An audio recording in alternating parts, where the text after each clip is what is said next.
and Pelosi shut the door on it. Pelosi said that the honor would raise contrary views about the pop star's life. You hear this? A resolution sponsored by the genius Representative Sheila Jackson Lee, D. Texas, tried to turn... Uh-oh, my electricity just went out of my imagination. So Pelosi does the right thing. She says, a resolution, I think, would open up the contrary views, too, that are not necessary at this time to be expressed in association with a resolution whose purpose is quite different. I have no idea what she's talking about. I don't think she does either, but whoever pulls the strings told her to kill it. Unbowed, Sheila Jackson Lee said she will seek support from colleagues who thanked her when she introduced the Michael Jackson memorial measure, blah, blah, blah. And she said, on this floor we elevate people, and doing that we have to work to tell your story. Duh. When members of the Congressional Black Caucus held a moment of silence in the House after Michael Jackson, pervert, died, some lawmakers walked out of the chamber. Adults. And they're delivered in the most high-carbon fashion imaginable. See, most of the people who read the Internet have read competing theories on what's causing this slight uptick in global temperature. And I say slight uptick, like maybe a half a degree a century. I'm a boater, for God's sakes. The tide charts were written a long time ago. They're accurate down to the inch. There's been no rise in sea level anywhere. I keep calendars year after year. It's about the same temperature year after year, the same thing, over and over again. But if you look at the data, there's been like a half a degree in 100 years. Whether man is doing it, whether it's anthropogenic, is the argument. But those who are disseminating the idea that the world is about to come to an end because of global warming are mainly those who write for newspapers. And those who read it are generally people with lower intelligences who simply read newspapers. But what they don't realize is that the vehicle that is delivering the news to them about so-called global warming is really a very high-carbon delivery system. I thought about that 3 in the morning. I had to entertain myself somehow to keep from climbing the walls altogether. Now, maybe that's the sign of intelligence. Do you know that I dream in not only 3D but Technicolor? If I could tell you the number of dreams I have every night, and I remember all of them in detail, I actually painted paintings last night. In my sleep, I painted masterpieces. Where I saw the brush, I saw the paint, I saw the bubbles of the paint. I couldn't believe this. I actually look forward to going to sleep every night because my dreams are far more interesting than my life. I have the most phenomenally interesting dreams, more interesting than any movies I've ever seen. And the older I get, the more interesting my dreams become. I'm starting to wonder if, that's not the other world. The next world is over there. Wow. Interesting world.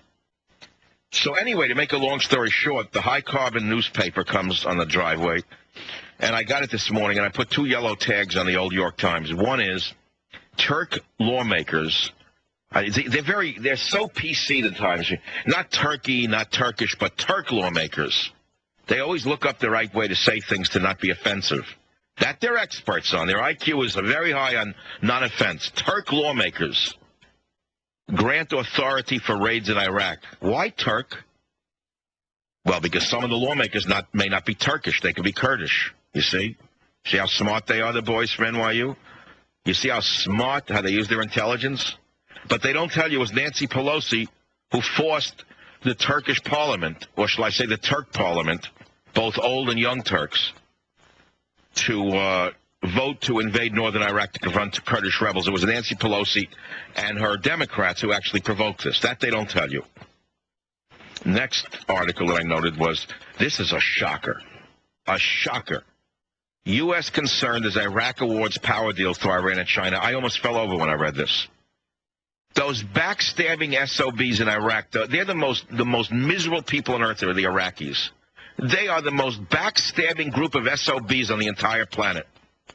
These rats, we've spent, trillions of dollars liberating them from Saddam, and now when they have a little oil flowing and they have money, they're going to award the construction of power plants to Iran and China. Those backstabbing vermin. I wouldn't let them do it. But why should we permit them to do it? What, are you kidding me? What kind of government do we have? They take our money to liberate those ingrates in filthy nightshirts who continue to kill each other's women and children outside mosques. And then to add insult to injury, when they're about to build power plants, they award it to Iran and China, the construction contracts.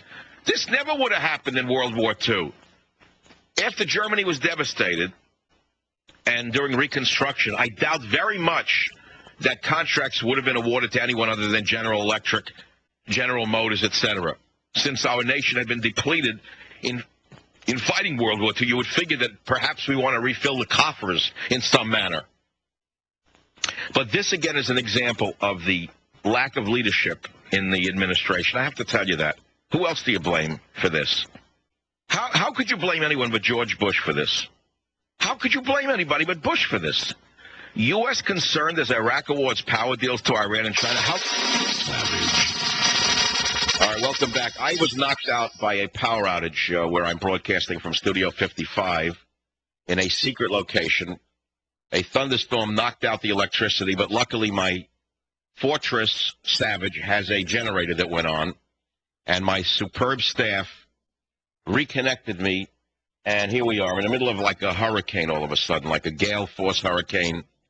You can hear the thundering in the background. I love this kind of weather. So if from time to time you hear the show disappear, I was talking about Nancy Pelosi doing the right thing even though she doesn't know what she did. She killed a resolution to honor Michael Jackson that Sheila Jackson Lee pushed forward. Even the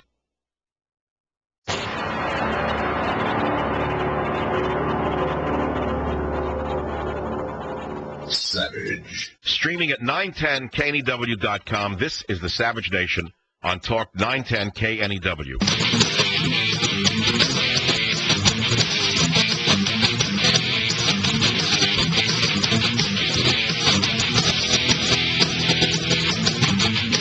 Conservatives should not even express our opinions because it's kind of un-American to not salute neo-socialism. And maybe I should just tell personal stories and ignore the socialism of Obama completely and kind of not even talk about American values, borders, language, and culture. It's kind of antiquated to believe in borders, language, and culture, don't you think?